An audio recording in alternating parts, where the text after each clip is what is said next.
Éxodo capítulo 18 vamos a considerar del versículo 13 en adelante. Aconteció que al día siguiente se sentó Moisés a juzgar al pueblo, y el pueblo estuvo delante de Moisés desde la mañana hasta la tarde. Viendo el suegro de Moisés todo lo que él hacía con el pueblo, dijo: ¿Qué es esto que haces tú con el pueblo?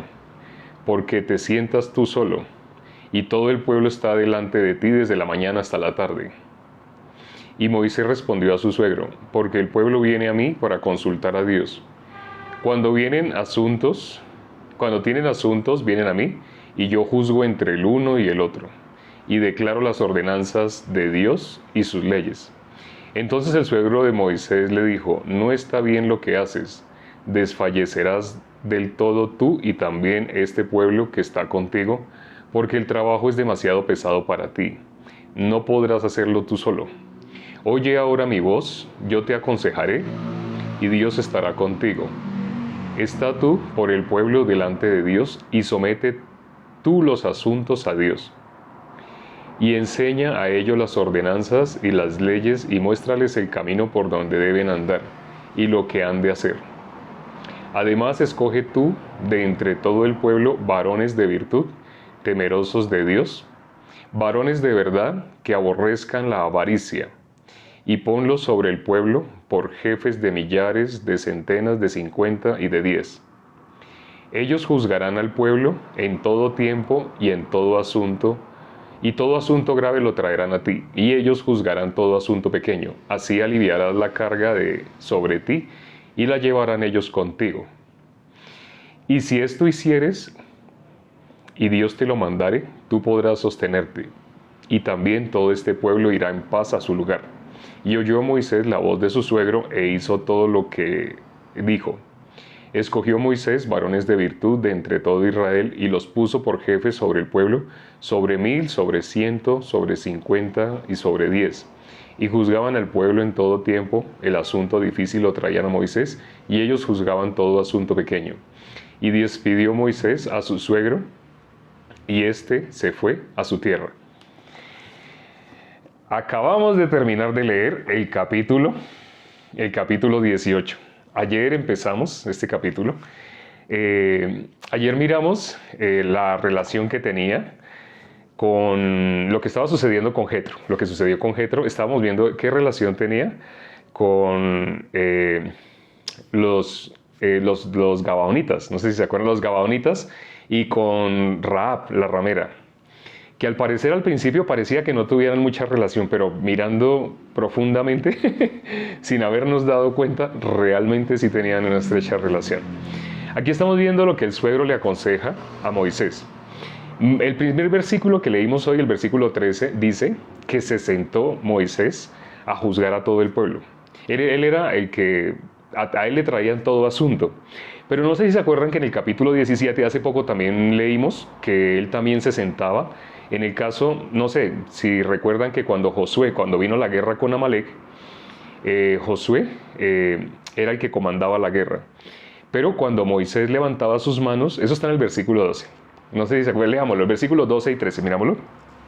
El capítulo 17, el versículo 12, dice: y las manos de Moisés se cansaban, por lo que tomaron una piedra y la pusieron debajo de él, y se sentó sobre ella, y Aarón y Hur sostenían sus manos, el uno de un lado y el otro del otro lado. Así hubo en sus manos firmeza hasta que se puso el sol. Y Josué deshizo a Amalek y a su pueblo a filo de espada. Aquí vemos, en el versículo anterior, el 11, vemos qué pasaba cuando él levantaba las manos. Cuando él levantaba las manos, Israel prevalecía. Bueno, vamos a leerlo. El versículo 11 dice: y sucedía que cuando alzaba Moisés su mano, Israel prevalecía. Mas cuando él bajaba su mano, prevalecía Amalek. En el versículo 13 dice que Josué deshizo, así de esa manera, a Amalek. Pero en el versículo 11 dice que cuando Moisés tenía las manos levantadas, ¿quién prevalecía? Prevalecía Israel.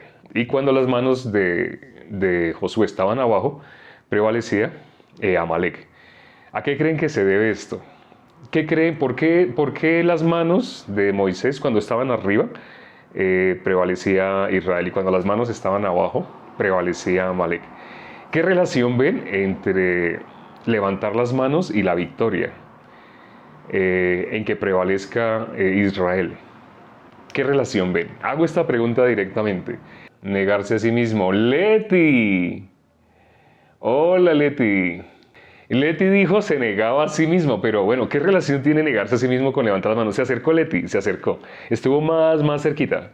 Bueno, primero que todo, en las que se hacen llamar iglesias, normalmente tienden a decirles a las personas, a darles una de las dos órdenes que les dan, es levanta los brazos y luego les dicen cierra tus ojos. ¿Qué significa levanta tus brazos? ¿Por qué le dicen a las personas levanta tus brazos? Bueno, supuestamente ¿por qué les dicen? Supuestamente porque les dicen levanten los brazos, ahí donde estás, levanta tus brazos. Ahí, ¿por qué dicen eso? Es una forma de honrar a Dios.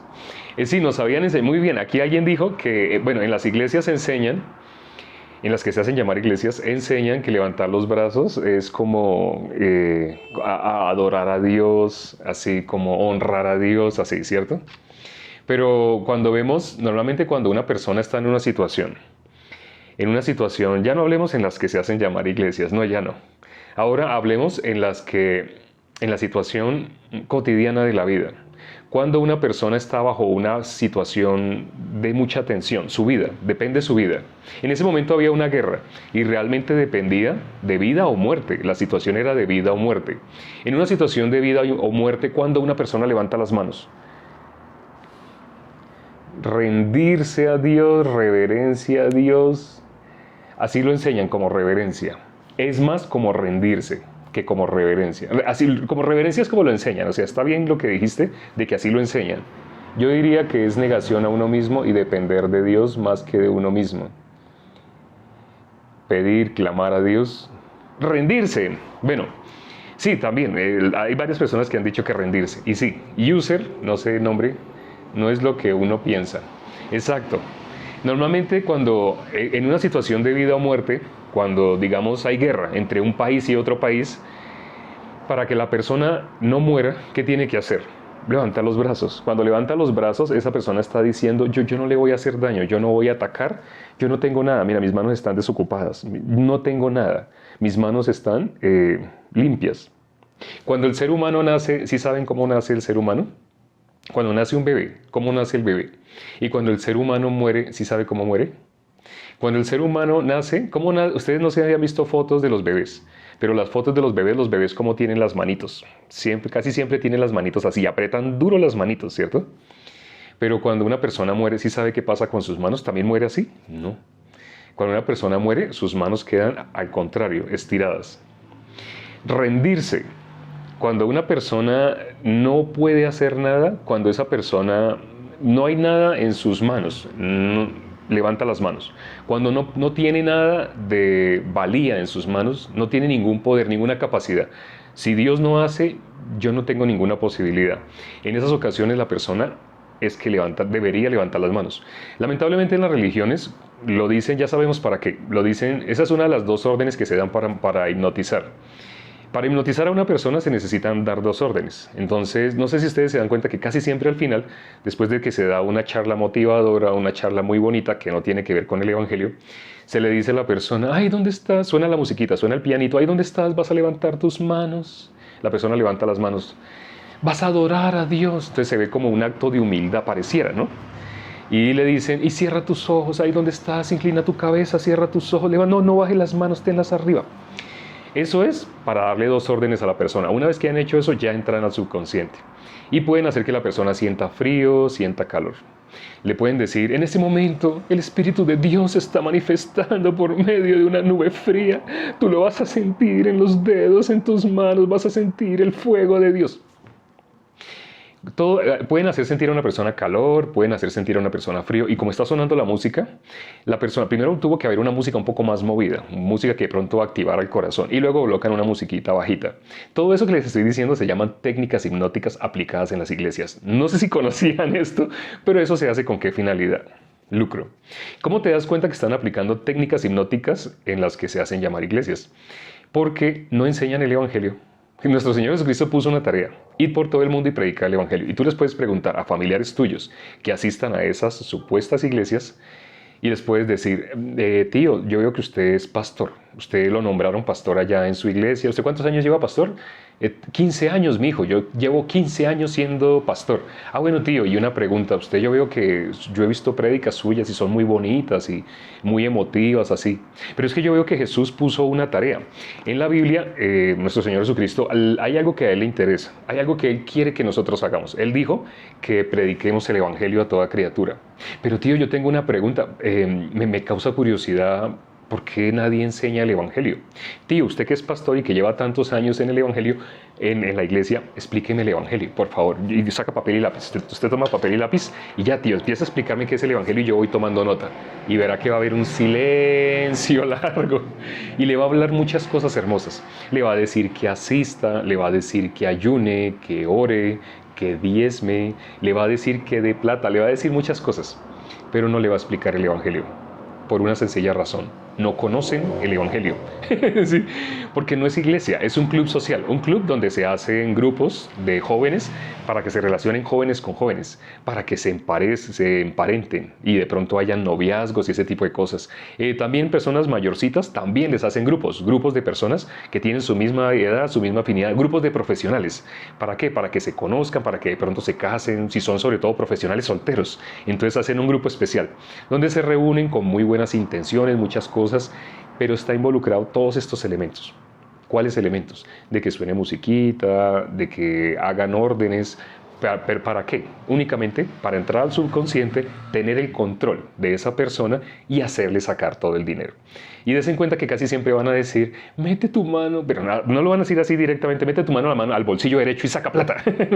Lo tienen que decir de una manera disimulada. Lo van a decir así, ay, ¿dónde estás? Mete tu mano derecha al bolsillo y toma tu mejor ofrenda, que es para tu padre que tanto amas. ¿Por qué lo dicen de esta manera? Porque saben, la mayoría de las personas, 9 de cada 10 personas son diestras. ¿Y dónde guarda una persona diestra? ¿Dónde guarda la billetera? La guarda en el bolsillo derecho. Entonces la persona siente, Dios sabe que yo tengo el dinero en el bolsillo derecho. Ay, Dios sabe, es para mí que me está hablando. No, te hipnotizaron, te están sacando la plata. No es iglesia. Si fuera iglesia, te habrían explicado el Evangelio. Si no te han explicado el Evangelio, si todavía cuando te preguntan, dime qué es el Evangelio, tú tienes dudas, o sea, no tienes claro, como que te pones a pensar, ¿y el Evangelio? Pues sí, Jesús dijo, sí, Evangelio significa buenas nuevas. Sí, Evangelio y buenas nuevas es lo mismo, es lo mismo, sí, es la traducción de la palabra Evangelio es la palabra buenas nuevas. Sí, es como decir Evangelio, por ejemplo, como decir Joshua y decir Jesús, ¿sí? Sí, que es la misma palabra, pero en diferentes idiomas. Sí, pero no. ¿Qué significa el nombre de Jesús? Tampoco saben. En la Biblia dice, Juan 3, versículo 18, el que cree en el nombre del unigénito Hijo de Dios, esa persona no es condenada. Pero el que no cree en el nombre del unigénito Hijo de Dios ya es condenado. Y nadie sabe qué es, casi nadie sabe qué es el nombre, qué significa el nombre. Piensan que el nombre es decir Jesús, pero no, no es eso, es lo que significa el nombre. En Mateo 1:21 está el significado del nombre, espero que tomen nota y léanlo. En Mateo 1:21 dice qué significa el nombre de Jesús. Y ahora, ¿qué es el Evangelio? Si ustedes querían saber, la definición del Evangelio aparece resumida en Romanos 1:16.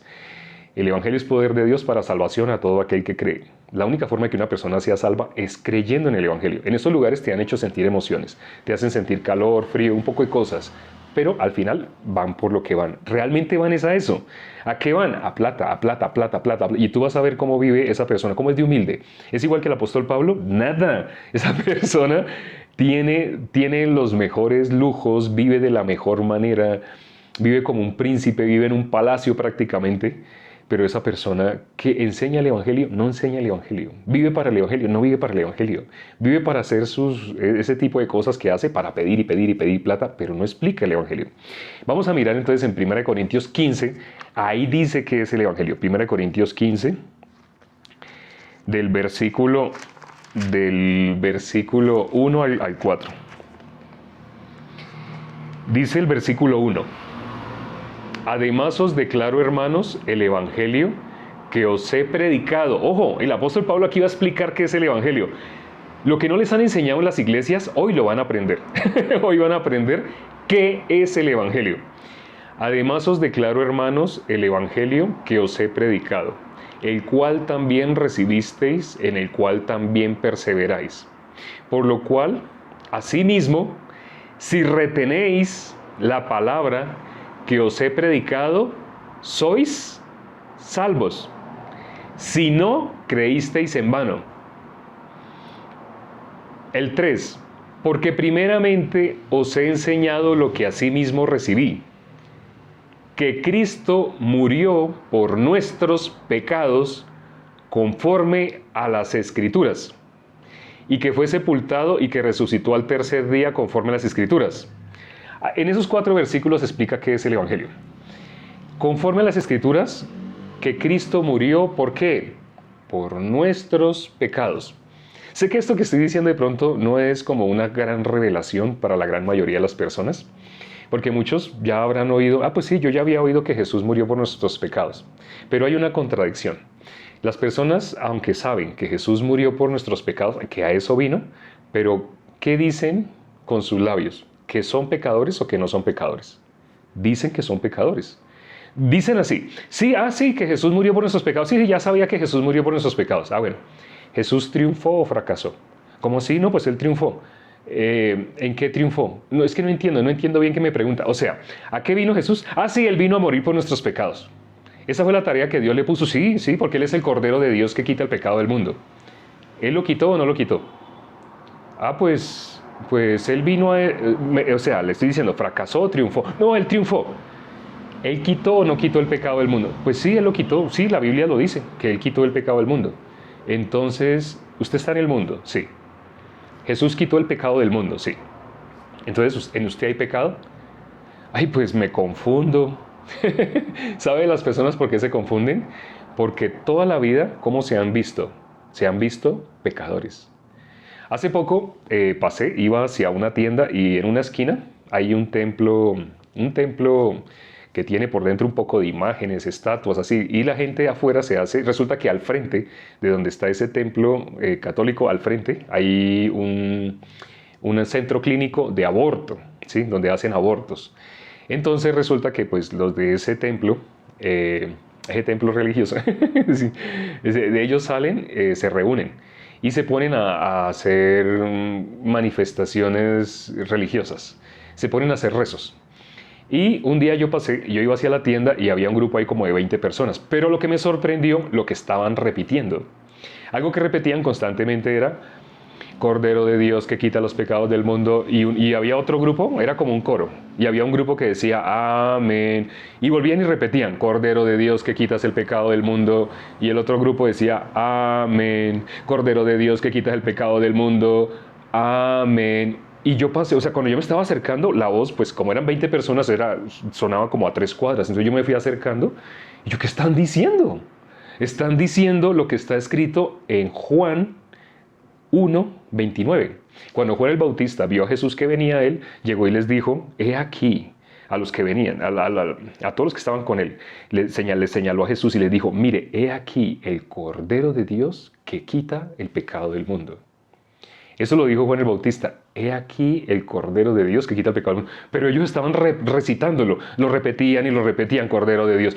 Yo pasé al frente de ellos, pues quedé sorprendido porque yo nunca había oído que ese versículo de la Biblia lo repitieran tantas veces. Entonces yo pasé al frente de ellos y me fui pensando como, ¿ellos sabrán qué significa? Ellos entenderán, ellos sabrán. Eso que están diciendo con sus labios, ¿ellos lo creerán? Pues ellos saben qué significa, porque ellos saben qué significa la palabra cordero, qué significa Dios, qué significa quitar pecado del mundo. Ellos saben qué significa esas palabras. Pero yo dije, ¿será que lo creen? Y me fui a la tienda y quedé pensando, lástima que no les pregunté. Allá yo me demoré mucho tiempo, me demoré como media hora. Cuando yo me regresé, increíble, todavía estaban repitiendo Cordero de Dios que quitas el pecado del mundo, y otros decían amén, Cordero de Dios que quitas el pecado del mundo, amén, Cordero de Dios. Yo me esperé unos 5 minutos ahí mirándolos. Cuando terminó, quería hablar, como ellos estaban viendo que yo los miraba, yo no tuve que acercarme a ellos. Yo quería preguntarles, pero ellos vieron que yo me quedé en la esquina, entonces ellos se acercaron a mí, 2 personas, y se acercaron a darme un volantico. Y el volantico decía, reza por el fin del aborto. Así me dieron el volantico. Entonces yo le dije, disculpe, una preguntita. Sí, yo veo que ustedes estaban diciendo Cordero de Dios que quita el pecado del mundo. ¿Quién es ese Cordero de Dios que quita el pecado del mundo? Las dos personas se miraron, hicieron un silencio. Y les dije, no saben quién es. Entonces se quedaron pensando y dijeron, Jesús. O sea, estaban recitando y recitando un versículo como loros, pero realmente no estaban pensando en lo que decían. Entonces les dije, y Jesús entonces quitó el pecado del mundo. Y ellos entonces llegaron y volvieron y se miraron. Y dijeron, tenemos que consultar. Y se fueron. Y por allá hablaron y los entraron. Ya no los dejaron acercarse. Ya sabían más o menos, van a hablar con alguien que les va a hablar de ese versículo en especial. Y no, la idea es que ellos repitan y repitan y repitan y repitan. La idea es que repitan como loros. La idea no es que piensen, que mediten en la palabra. Acuérdese, bíblicamente, ¿qué es un cerdo? Un cerdo es el que sabe qué es del mundo y qué es de Dios. Sabe la separación, tiene pezuña hendida. El cerdo tiene pezuña hendida. Sabe qué es del mundo, qué es de la carne y qué es de Dios. Lo que es nacido de la carne, carne es. Y lo que es nacido del espíritu, espíritu es. ¿Saben esa diferencia? Pero el cerdo no rumia. El cerdo traga entero. Bíblicamente el cerdo representa a las religiones. Las personas que saben versículos de la Biblia, se los saben de memoria, pero creen en esos versículos. Cuando les preguntamos a las personas, ¿usted sabe Jesús a qué vino? Después de ponerse a pensar, no es algo en lo que ellos, o sea, que les fluye del corazón, sino ellos tienen que escarbar por ahí, tal vez en alguna época de su vida les explicaron, entonces se ponen a pensar y después de pensar dicen, sí, pues Jesús vino a morir por nosotros. Ya está cerca, ya está cerca. Entonces tiene uno que seguir escarbando para que salga de ellos. Sí, vino a morir por nosotros. ¿Por qué? ¿Por qué vino a morir por nosotros? Pues porque nosotros debíamos ir al infierno. Sí, está cerca, siga explicándome. Sí, exacto, vino a morir por nosotros para que no fuéramos al infierno. ¿Y por qué nosotros íbamos a ir al infierno? Porque, por los pecados. ¡Wow! Escarbando. Eso lo tenían por ahí mezclado, entre alguna neurona estaba eso. Lo sabían. Ahora vamos a ver si lo creen. Y les decimos, o sea, ¿usted es pecador? Claro. Espera. Volvamos al principio. ¿Jesús a qué vino? Jesús vino a quitar el pecado del mundo. ¿Lo quitó o no lo quitó? Sí, él no fracasó, él triunfó, lo dice Colosenses, él triunfó en la cruz. Bueno, sí, él triunfó en la cruz. O sea que él quitó el pecado del mundo. Sí, él lo quitó. ¿Tú eres o no eres pecador? Es que, ¿cómo le digo? Uno lucha todos los días. No, espera. No. Es difícil encontrar a alguien que pueda tener fe. Es difícil alguien que pueda creer lo que predica. Porque ni siquiera lo predica, porque realmente para que haya tenido que ponerse a pensar, para poder dar la respuesta, no mantiene predicándolo. Una persona, por ejemplo, porque en mi caso, ¿por qué me sé la fecha de mi nacimiento? ¿Por qué sé que yo recibí la salvación? Yo recibí la salvación, es mi segundo nacimiento. Yo recibí la salvación el 28 de marzo del 2010. ¿Por qué me la sé? Porque mantengo predicando, y al mantener predicando, inevitablemente tengo que estar nombrando esa fecha, tengo que nombrar ese día.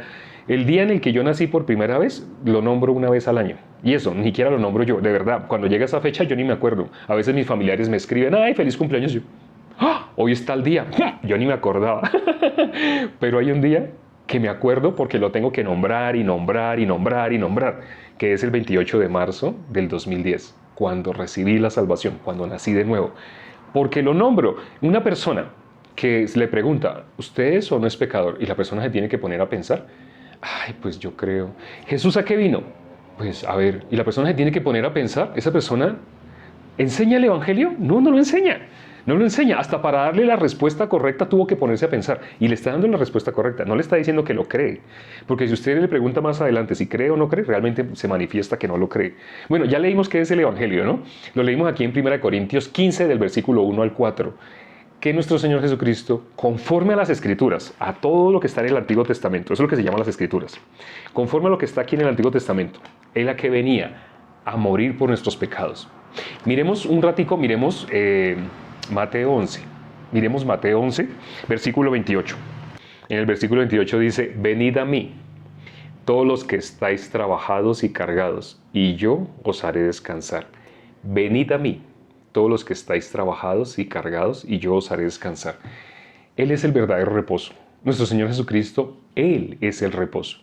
Entonces, cuando en la Biblia se habla de el día de reposo, está hablando de entrar en el verdadero reposo. ¿Qué es entrar en el verdadero reposo? Es entrar en el descanso. ¿Y qué es entrar en el descanso? Quitarse la carga del pecado.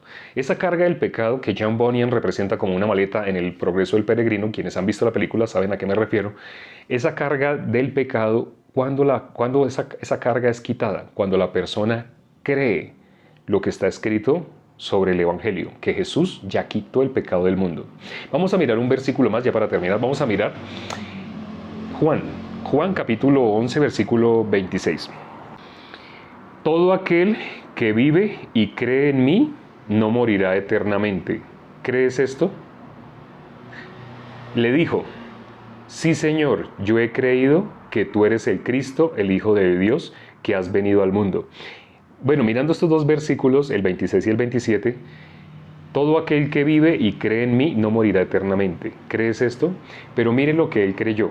Él respondió, en la respuesta podemos ver qué creía realmente.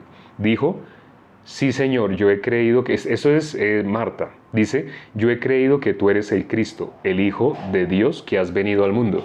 Cuando dice yo he creído que tú eres el Cristo, todas las escrituras hablan del Cristo. Bueno, en hebreo es el Mesías. El Cristo ya es en griego. Cristo en griego, en el Antiguo Testamento Mesías, es lo mismo. Mesías o Cristo es lo mismo. Entonces ellos, los judíos, estaban esperando al Mesías o al Cristo, que es lo mismo. Decir Mesías o decir Cristo es lo mismo. Ellos estaban esperando al Mesías. Entonces ella, Marta, ¿qué es lo que está atestiguando? Tú eres el Cristo. Acuérdese que alguien le dijo así a Jesús: tú eres el Cristo, el Hijo del Dios viviente. ¿Y qué le dijo nuestro Señor Jesucristo? Eso no te lo reveló carne ni sangre, sino mi Padre que está en los cielos. ¿Qué es creer en Jesús? Creer que Él es el Mesías. ¿El Mesías a qué venía?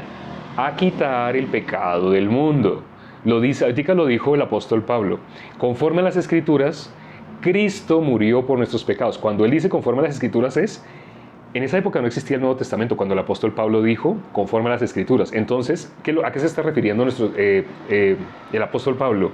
A que en el Antiguo Testamento se estaba esperando al Cristo, porque el Cristo es el que nos iba a hacer libres de la condenación del pecado. El Cristo es el que venía a hacernos libre del viejo pacto. ¿Cuál es el viejo pacto? La ley.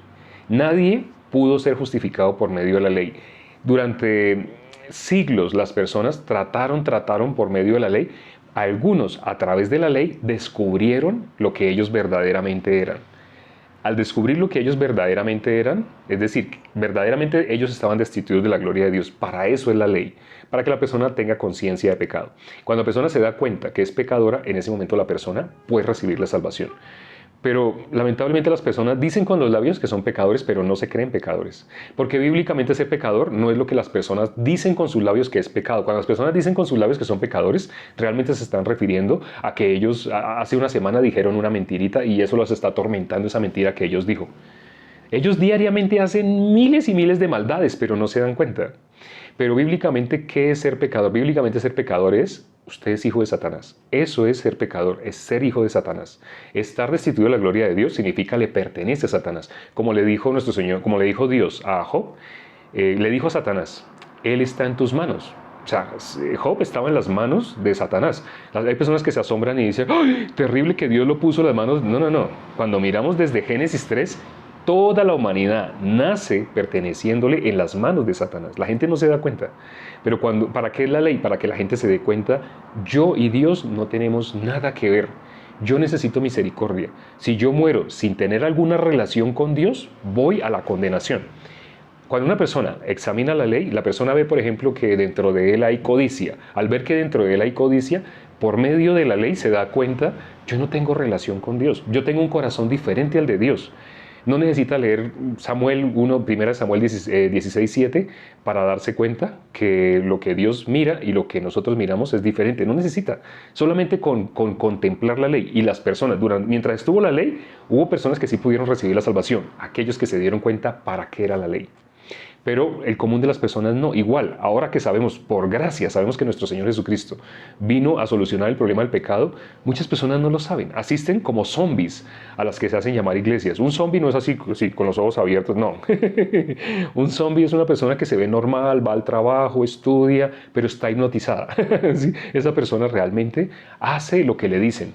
Vaya, y es más, se enfurece porque también le han inyectado que defienda a capa y espada esa supuesta iglesia donde él asiste. No sé si se han dado cuenta, ustedes pueden hablar con personas que asisten a iglesias re locas, iglesias loquísimas, que hacen cosas locas, y ustedes les tratan de explicar el evangelio, no entienden. Y cuando ustedes se dan cuenta que lo que les están enseñando a ellos y que lo que les están enseñando realmente no es bíblico, es antibíblico, esas personas se enfurecen. En vez de doblar ante la palabra, se ponen a defender. Está la Biblia, está la palabra de Dios y está la doctrina que les han enseñado. ¿Hacia dónde se inclina el corazón de ellos? ¿Hacia la Biblia o hacia la doctrina que les han enseñado? La gran mayoría, el corazón se inclina a defender a capa y espada con los argumentos que sean necesarios. Incluso llegan a ofenderse, incluso algunas religiones llegan a negar la Biblia, sí, con tal de defender la religión en la que se encuentran. Pero no son ellos. La Biblia dice que no tenemos lucha contra sangre y carne. Ellos están totalmente gobernados por el diablo. Por eso no se dan cuenta y no, como son hijos realmente de Satanás, no pueden aceptar la palabra ni se pueden rendir. Si no hay arrepentimiento, que el arrepentimiento es negarse a sí mismo, no pueden recibir la salvación de ninguna manera. Por eso debe haber primero arrepentimiento, que es negarse a sí mismo. Deben dejar de confiar en sí mismos. Cuando dejen de confiar en sí mismos, esa persona puede recibir ayuda. ¿Qué ayuda se le puede dar? Explicarle el evangelio y la persona lo puede recibir. Mientras la persona tenga fuerza en sí mismo, va a rechazar el evangelio, no lo va a poder aceptar. Sé que esto último que he dicho de pronto es muy duro y chocante para algunas personas, pero es la verdad. Y ya les dije, aquí yo les prometí, si siguen escuchando, van a conocer la verdad. Yo no les ofrezco cosas hermosas, bonitas, que los haga ser felices. No, sí les ofrezco el gozo eterno. Una vez que reciban la salvación, les garantizo que van a tener gozo para siempre. Y gozo no es riéndose como yo mantengo riéndome, no, no es eso.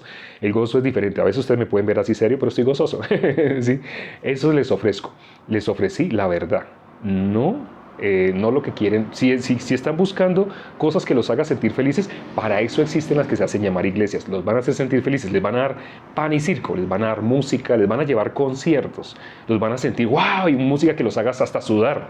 Y después viene música suavecita y luego vienen las palabras que tienen que decirles para hipnotizarlos y luego viene el matracazo, plata, plata, plata, para que ustedes den plata y no les explicar el evangelio. Eso no es iglesias. Esos son lugares autorizados por el gobierno porque ellos también pasan plata allá para que no se metan con la hipnosis. Desen cuenta que si ustedes buscan en internet, casi no hay nada que enseñe sobre hipnosis, porque la están aplicando. A través de muchos medios aplican la hipnosis para que las personas den su plata, vivan realmente para ellos, trabajando para darles plata y darles plata a esas personas. Vagos, degenerados que únicamente lo único que buscan es dinero en las demás personas, pero no les interesa el alma de las personas. Sí, hoy creo que se nos ha ido muy largo. Vamos a orar acá para terminar.